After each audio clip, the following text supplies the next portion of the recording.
Have you ever had your heart broken? Breakups are tough, and accepting that someone no longer loves us is hard. But what happens when your ex doesn't understand that it's over? Obsessive love can turn into a tragedy. Experts say that rejection and jealousy are a dangerous combination that sometimes pushes people to the edge. This happened to Lauren Asley, a young woman whose ex-boyfriend couldn't accept the end of their relationship. In this disturbing case, a boy in love crossed the line because he couldn't accept that his ex no longer wanted him in her life. Violence is never the answer, but his obsession blinded him. Now, a family is shattered by a tragic ending. Lauren Asley was a kind 18-year-old when her life was tragically taken by someone she loved. It was July 3, 2011, just an ordinary day for this girl in Wayland, Massachusetts. Lauren was working at a local mall store that day, not knowing the terrible fate that awaited her. Later in the afternoon, security cameras caught Lauren leaving work on time. After a quick phone call, she headed towards a familiar address, the home of her ex-boyfriend, Nathaniel Feta. Little did Lauren know, stepping into that house would lead her into a dark abyss she wouldn't escape from. As the hours passed and Lauren didn't show up to meet her friends, worry grew. Her parents were in a panic when they couldn't reach her. The disappearance would soon become every parent's worst fear. Background: Lauren was born on April 1, 1993, in Boston. Her parents, Mary and Malcolm, were her only parents. Even though their relationship didn't work out and they divorced when she was 6 years old, she grew up in a healthy environment. They both decided to share custody of her and raise her in a place where her happiness came first. They lived in a town called Wayland in Massachusetts, which was a very quiet and close-knit community with good schools. It was an ideal place to raise kids. Since Lauren was young, she was described as a charming, smiling, charismatic, talented, vibrant, and happy child. She had many friends and was very outgoing, fun, and smart. According to her friends, she always managed to brighten up any place she was in with her presence. From a young age, Lauren found a passion for music, especially singing. Her parents were very supportive and enrolled her in singing classes. Lauren excelled in everything she did. She was outgoing, did well in school, and sang in the church choir and an a cappella group. She also took part in missions to help rebuild New Orleans after Hurricane Katrina. She was just a girl enjoying her life the way she wanted. During high school, she met a boy named Nathaniel, who was her classmate.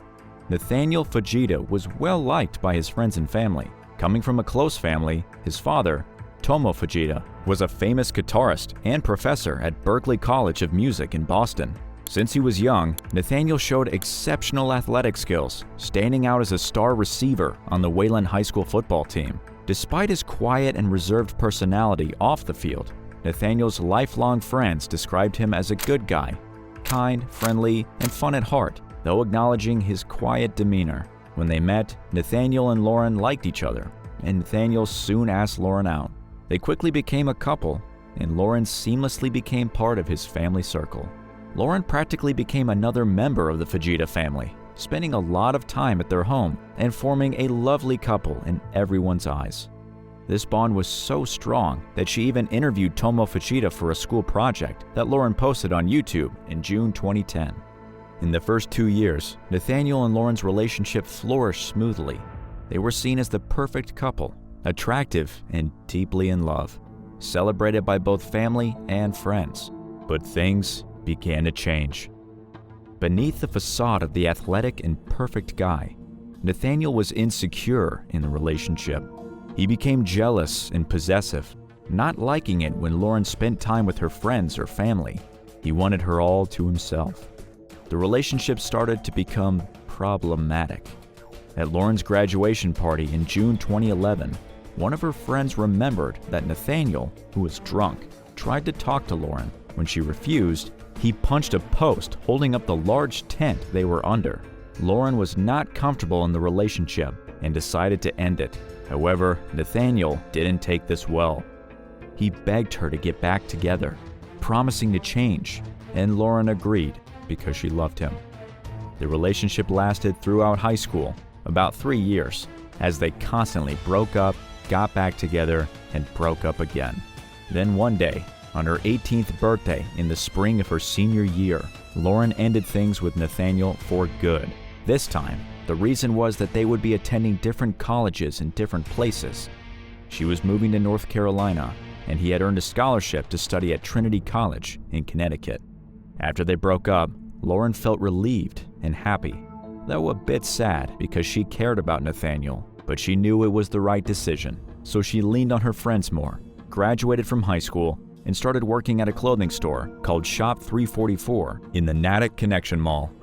On the other hand, Nathaniel was deeply affected by the breakup. He stopped going out, cut off contacts with his friends, and spent all day locked in his room smoking marijuana. His behavior changed from being good and well-behaved to quite aggressive and unpredictable. His parents were very worried because he used to be very active and athletic, enjoying spending time with friends. But now he was very upset. Fujita's mother even secretly visited Lauren at her workplace, expressing concern for her son's well-being after the breakup. Eventually, Nathaniel's parents, concerned about his emotional state, suggested that he seek professional help. After an evaluation by a psychiatrist, he was diagnosed with a severe depression, a disorder that went beyond just feeling sad or down. It was a serious depressive episode that required medical attention. The specialist recommended a treatment combining medication and therapy to address clinical depression. However, Nathaniel refused to follow the psychiatrist's advice, choosing instead to isolate himself more during the summer. This situation caused growing concern for Lauren, who feared that her ex-partner might take drastic measures due to the depth of his depressive state. Lauren's concerns turned out to be true. And then, on July 3, 2011, the worst happened. The day of the murder. On July 3rd, Lauren woke up early, prepared for work. It seemed like a typical morning, but little did she know that sadly, it would be her last day alive. She arrived at the mall at 9:45 a.m., and she can be seen on the security cameras. She left work at 6:45 p.m. Her cell phone records show that she was on the phone with Nathaniel. He asked her to meet in person to talk, and she initially declined because she had plans with her friends. However, he kept insisting, saying it would only take a few minutes to sort things out. Concerned for him, Lauren eventually agreed and went to Fujita's house. A couple of hours later, her friends started to worry because Lauren never showed up at their meeting spot and didn't send any messages or let them know she couldn't make it. They tried messaging and calling her, but Lauren didn't answer her phone. They were really worried because it was unlike her to disappear, and she always let them know where she was going to be or if she had to cancel plans. After waiting a few more hours without hearing from Lauren, they decided to call her parents. Her parents were very alarmed to learn that their daughter wasn't with her friends as they thought, and by 3 a.m., they called emergency services to report her as missing. The detectives started their investigation right away. They first questioned Lauren's friends, who told them about Nathaniel. Early on July 4th, the detectives went to Nathaniel's house. Nathaniel told them that he did see Lauren that previous afternoon, but only briefly. He said they planned to talk, but Lauren had to leave quickly, so they only chatted for a few minutes without her getting out of her truck. Nathaniel claimed he spent the rest of the afternoon alone at home until his parents arrived in the evening. His mother confirmed the story when questioned by the detectives, saying they didn't see Lauren when they got home. Since there was no evidence against Nathaniel and his mother backed up his story, the detectives left and continued their search for Lauren. Despite the authorities doing everything they could to find her, Lauren's friends and family couldn't sit idly by. They organized a search group and checked places Lauren often visited, hoping to find her or some clues. That's when they discovered Lauren's red Jeep parked at the Wayland Town Beach, a spot she liked to go to when she needed to clear her mind. The windows of the vehicle were down, and they found her belongings, her laptop and purse inside. However, Lauren was nowhere to be found. Her friends immediately called the police, who secured the area and started looking for evidence. Meanwhile, a group of friends and family members searched the beach, calling out her name and showing her picture to people. But unfortunately, there were no leads. On July 4th, after Lauren had been missing for about 12 hours, a woman walking her dog near a swamp about 5 miles from where Lauren's Jeep was found saw something awful. Human legs sticking out of the water, just 30 feet from the road. It was hard to see the body, The legs were tangled in plants and fishing nets.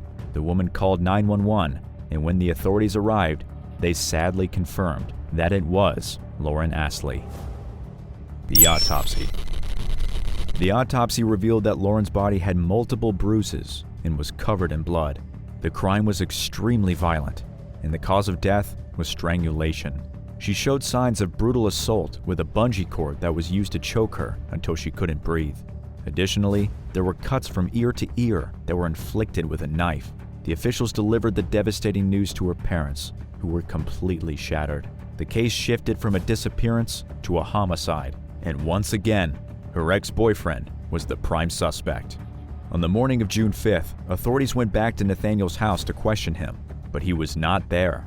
They began a search, focusing on finding Nathaniel, and after a couple of hours, they located him at a relative's house. The 18-year-old was taken to the police station for formal questioning, while crime scene specialists inspected his house. There, they found large bloodstains that had been cleaned in his garage, and they also discovered a pair of blood-soaked sneakers in a trash bag. DNA evidence confirmed that the blood was Lauren's. On that same day, Nathaniel was arrested. When the news became public, everyone was in shock. Despite all the evidence against him, he pleaded not guilty, and the trial began in the winter of 2013. Trial. Reports suggest that Lauren Asley visited her ex-boyfriend Nathaniel Feta on the day she disappeared, reportedly at his mother's request. After they broke up and graduated, Nathaniel's close associates mentioned that he became withdrawn, staying home and avoiding socializing with friends. Lauren was worried about him. According to the prosecution, Nathaniel ended Lauren's life in the garage of his home. Later driving her red Jeep, he allegedly went to a beach to dispose of the vehicle keys by throwing them into a sewer, where they were later found. It is believed that Nathaniel returned on foot, moving Lauren's body to his car and transported it to a swamp, meticulously cleaning any evidence at his home. The police determined that the motive behind the crime was the violence triggered by the romantic breakup. It later emerged that Lauren had been considering ending the relationship for some time. In fact, she had even made a list of reasons with her friends for why she wanted to break up with Nathaniel, citing his aggression, disrespectful behavior towards his mother, and the rejection he caused with Lauren's close circle. Nathaniel's defense argued that he had no memory of committing the act because he experienced a psychotic episode in which his mind disconnected from his body, rendering him unable to control his actions or understand what was happening. Testimony from Dr. Wade Cooper Myers, a forensic psychiatrist cited by the defense, indicated that after the incident, Feta acted robotically, solely concerned with concealing what happened from his mother. After disposing of the body, the defendant returned home, showered, watched a movie with his parents, and consumed marijuana, displaying signs of dissociation. But the prosecution was not willing to back down. There is no psychosis fairy who magically sprinkled a temporary dose of psychoses on this defendant. Myers' diagnosis pointed to Feta experiencing a significant depressive episode that culminated in the murder, followed by a brief psychotic state and cognitive disorder resulting from football-related injuries. According to the specialist, there were no signs of premeditation. During the trial, it was also revealed that Feta's mental issues had been long-standing, dating back to childhood, according to medical records reviewed by Myers. By 2011, his mood was described as very depressed, with feelings of utter helplessness. He took natural supplements, but refused psychiatric medication. They also highlighted the history of mental disorders in his family. For instance, one of his uncles was diagnosed with schizophrenia and paranoia, and his siblings struggled with depression and anxiety. Other relatives were suspected of having various conditions, although not formally diagnosed. However, this was very hard for the jury to believe. After a 3-week trial, on March 5, 2013, the final arguments were presented to the jury. After a day of deliberation, the verdict was announced. Nathaniel Feta was found guilty of first-degree murder with deliberate premeditation. As a result, he was sentenced to life in prison without the possibility of parole. Nathaniel, who was 20 years old at the time, will spend the rest of his life behind bars. He looked pale and scared upon hearing the news. both his and Lauren's families cried upon hearing the verdict, as both families suffered the loss of their children. Lauren's parents felt relief knowing that the person responsible for their daughter's death would spend life in prison. Despite their deep pain, they vowed not to let her death be in vain. To honor her memory, the Lauren Asley Memorial Fund was established to educate teenagers about healthy relationships. Malcolm, Lauren's father, became an advocate for preventing dating violence. He gives talks and visits schools, sharing his daughter's story to prevent similar tragedies from happening again. Closing. So, was Nathaniel fully aware when he committed the horrible crime? It's unclear, because despite claims of psychotic episodes due to depression, the evidence shows he carefully tried to hide the body and cover up his actions. It's a disturbing reality. Despite Lauren's genuine concern for him, Nathaniel responded in the worst possible way by taking her life. This case highlights the urgent need to raise awareness about relationship violence. According to Malcolm Asley's data, 2 to 3 women die every day in the United States due to domestic violence. That's why his work with the Lauren Asley Memorial Fund focuses on teaching healthy ways to cope with the pain of a breakup. Thanks to their tireless efforts, Massachusetts has allocated funds for school programs aimed at preventing teen dating violence. This ensures Lauren Asley's legacy not only honors her memory, but also plants the seeds for a future with more love, respect, and zero tolerance for abuse. Meanwhile, Nathaniel Feta, who once promised to protect and love her, now spends his life behind bars. What do you think about this case?